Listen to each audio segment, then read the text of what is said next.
Hi, we're here with Albert Thompson, Managing Director of Digital Innovation at Walton Isaacson. So, first question, why is attention important? Why are we sitting here talking about it? Why is it dominating conversations in 2023? I think attention has always been the only real estate that matters. I mean, look, the world is always at odds for who's going to have the most influence. And to have influence, you have to have attention. And I think when you start to look at even the paradigm shift from going from powerful countries to powerful companies to powerful people, the underlying thread that's always being sought after is this notion of attention. So when we get into the brass tacks of why attention matters, it is for which we can wield our way as it relates to influence or power or control. So it's very much everything. I mean, look, it is why the social media ecosystem garners so much currency. The currency really is an attention. I mean, look, we've always been in an attention war society, and that's basically what media is very much based on. That is the byproduct of what everyone is seeking. I think it's just humorous that I don't know how many years later the TV's been around. I don't know, it's 50, 60 years later that we're now trying to work backwards to see, okay, did they really pay attention to all this money we spent? While the money is exiting and in transit, moving into CTV and other respective channels or digital pipes, where attention is not a question because you can garner through the idea of engagement. But I think when you start to look at that, the world populace, and in particular the US, really runs on a real estate philosophy. It's always about the land, even in a metaphorical sense. You start to understand that attention is the land, and it is the thing that garners more power over anything else. So it is why it's the currency that always will probably matter more than anything else. You talk about how we're sort of going back and saying all these years, was anyone paying attention? Is there a sense that some of this is about the technology kind of catching up and the techniques to make it easier, more effective to gauge attention when people are looking at content or ads? It's interesting. I mean, right now, attention is going through a renaissance, as you said, because of the technology, because of the advancement. I think that the danger for people who've been resting on an old model is that the truth is going to come out around attention because the advancements in artificial intelligence, they can, as I say, create clear signals of intent. And the reality is, people would say, "Oh, of course, people watch. It's the highest rated show." The problem is the average person, when commercials comes on, does what? Holds up their phone. And if they're not holding up their phone, they're going to a bathroom break or there's some other multitasking. I mean, look, we all got the same amount of time, but we are trading time is like the ultimate asset that we are constantly trading up or trading down for or exchanging for. So a lot of it is lost in the commercial break spot just because that is valuable time to actually work in some other part of our life stream that we're still trying to support or cultivate during that time. So when you start to look at where we are now, in particular when you look at technologies like Realize It, it's the ability to sit there and find out, okay, well, let's get to the truth. The truth is not necessarily what we project. People project the best intent, and we've learned that. And they do that even in interviews. If you do a post-op interview or survey about what do you think about this, people always want to project the right answer. They even do that with Right. our political views and affiliations because societal norms forces us to manage our responses to what is most acceptable and to not be some maverick in the room. But the reality is our bodies are always signaling. They're always telling a story, and they're always usually telling the truth because when they say, "Hey, the eyes don't lie," well, I think all the biometrics don't lie because this is the stuff that Secret Service, government agencies, FBI, NSA, it uses to understand threat level assessment.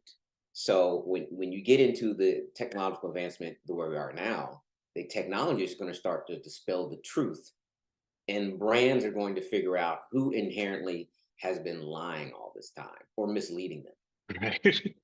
And it's a question that is going to scare some people, but better to know the truth than 100%. uh, 100% to set you free. That's the liberating factor. If you're on the right side of history, let's be clear, mm, there'll be some people on the wrong side of history when a lot of the math comes out on what was to be assumed, but what we know to not be true. You got to hear that saying, you know what you are told.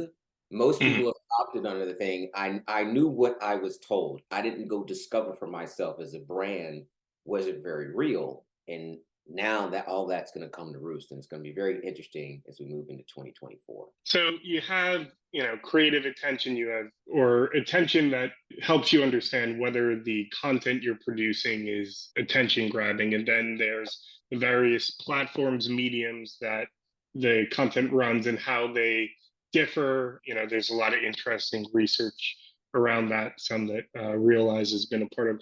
How do you look at creative and media attention? Should they be viewed holistically, together, or are they things that need to be looked at separately? Oh, they're absolutely tethered together. When you think about creative attention and media attention, I mean, the thing is, if you look at human nature and how people behave, and those who garner attention, they do it through a series of factors that drive this idea of laws of attraction, right? And it's somewhat the mechanism, the canvas they represent. Like, this is a very interesting person. They got great style, that another, and then they got great banter, a great narrative. It kind of holds you and grabs you and pull you in. And creative and media work the same way. Media being the canvas, creativity be the narrative. What I tend to find is that a lot of the elements in the creative space don't do what human beings do who create these laws of attraction. They don't exercise like world building skills in affinity. You ever watch late night TV show hosts, the way they are able to draw in the crowd and who they have coveted on their couch and create this energy? I find a lot of times that creative doesn't do the same. Obviously, the show format late night is the canvas. Look, there are a lot of people who are insomniac, so they need something to give them a mindless escape. But what you Yeah. need is a good host that makes it very interesting, that makes it very palatable, that like draws you in. And the idea is that the canvas and the narrative go together the same way creative and the media go together. I think the problem is you have these silos between a creative agency and then a media buying agency who then has different lanes of investment that they manage, which is total horse crap. When we start to look at it, the beauty of our agency is that we're a full service shop. So those things can be threaded together. But the challenge is in when you're trying to build these laws of attraction, because laws of attraction get you attention, but the creative narrative, the messaging is disconnected from the pipes you're showing up. Or as Gary Vayner likes to say, you bring your matching luggage of TV to TikTok, and it does Mhm. not do that. You have to develop a narrative very specific to the rules of engagement of the channels it shows up in. If attention was the North Star, the same way laws of attraction are, you would have all the people who are part of the spectrum of making it happen sitting in a room and saying, how do we get best here from there? Because I used to tell creative people, there's a difference between creative that converts and sells versus creative that maybe enlightens and inspires. And that's sometimes a totally different pitch. Or you have to be so good to thread both. And maybe those companies that set the frame very well, your Louis Vuittons, your Gucci's, your Apples, your Tesla. I've seen the likes of Lexus do it, where they set the frame so well, you just buy into the story, and it takes a hold of you, and then you start to build your brand affinity. And what you find out is that a lot of brands do a poor job of the frame.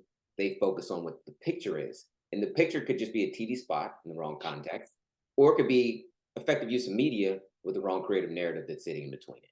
You've obviously thought about attention, been working world of attention for a long time. What's your advice for those that are just getting started or feel like they're too far behind, or are looking to make the case to, if it's an advertiser, their executives, if it's an agency, to their clients, on why they should be paying attention to attention? I guess pun intended. Yeah, I think. Look, if no one is dialing into the messaging, you're just wasting money. You wasted creative money, you wasted media money. When people say that, when people say the old days of marketing, 50% of my budget is wasted, I just don't want to part. This is everything. I mean, this is why the attention conversations come to fore, because people are tired of wasting the money.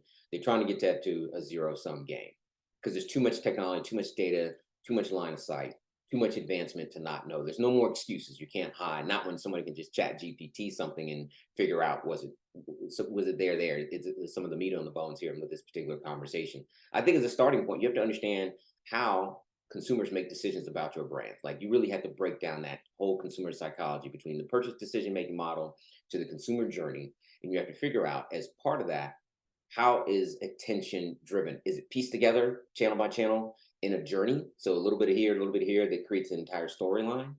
Because then you have to start to piece together, okay, if attention is what we need to have influence and to be considered. Again, laws of attraction is all about being considered. And you need attention to be considered. Then you have to figure out, well, what are the mechanisms that we can pull that are going to get us in the game of getting us the highest level of the attention quotient. Yeah, like I've seen studies related to in-show programming versus running spots around programming. And as we know, people turn on TV to watch shows, not commercials, except for the Super Bowl. So that's one day out of 365. I mean, come on now. So when you start to look at that, you're like, okay, so we need to focus on in-show programming. So yeah, you should be looking at dynamic product placement with Cortex and Myriad and a few of these other players. And the reality is that what has been sold is running around, not be in the it as to where consumer attention really is and how they really, really make choices. And that's the thing that I think people just haven't unpacked. How is it that, from a consumer modeling standpoint, do they choose us or be select us and defect? How did somebody steal attention and now they've now stolen purchase consideration as well? Figure out what that continuum look like. Figure out what those media lanes need to be in, or experiential. Some I have nothing against doing events or doing influencer marketing. And then you'll start to look at, okay, what is the storyline we need to have to show up in all these places, and almost have to whiteboard it. It's like a war plan, because these are the things that countries would do to be more powerful. It's why we still get tweets from North Korea, because they're trying to still get influence and attention. That's really all they want. They just want attention to matter. I mean, that's just the basis of when you see it on a global scale. But if you look at even the idea of getting you to some exotic resort, a Sandals getaway vacation, going to Tulum, Greece, Mykonos, all these things we see coming down on IG. It's all about garnering attention. What they've done is tapped into consumer psychology of how to effectively figure it out. And look, I believe they got to use platforms like Realize It to at least test, to understand, are you on frame or not? And I think part of the challenge with it is that people are scared to find out what they were doing wasn't garnering their attention, but the CMO liked it, so it got signed off, and the creatives loved it. And there's a difference between producing creative to get it approved when you know your budget holder will approve X, and getting creative approved that the consumer is going to use as an empowerment mechanism to better buy your product. I think they're just brands that better thread that. So I think the solve is starting with better decisioning. What I'm amazed at is that a lot of the decisioning is just very weak. And that has everything to do with why brands can't really land the attention conversation on frame, and people are worried about what they have stated that was out of pocket, as they say, to the last half decade or decade, and what that's going to mean. I think people are just going to wait for the truth to show up and say, well, at least now we know, because there are tools that tell us. We didn't really know that before. Like, no, you're really trying hard to discover that. Albert, thank you so much for that. I enjoyed talking to you. Absolutely. Thank you so much for having me on.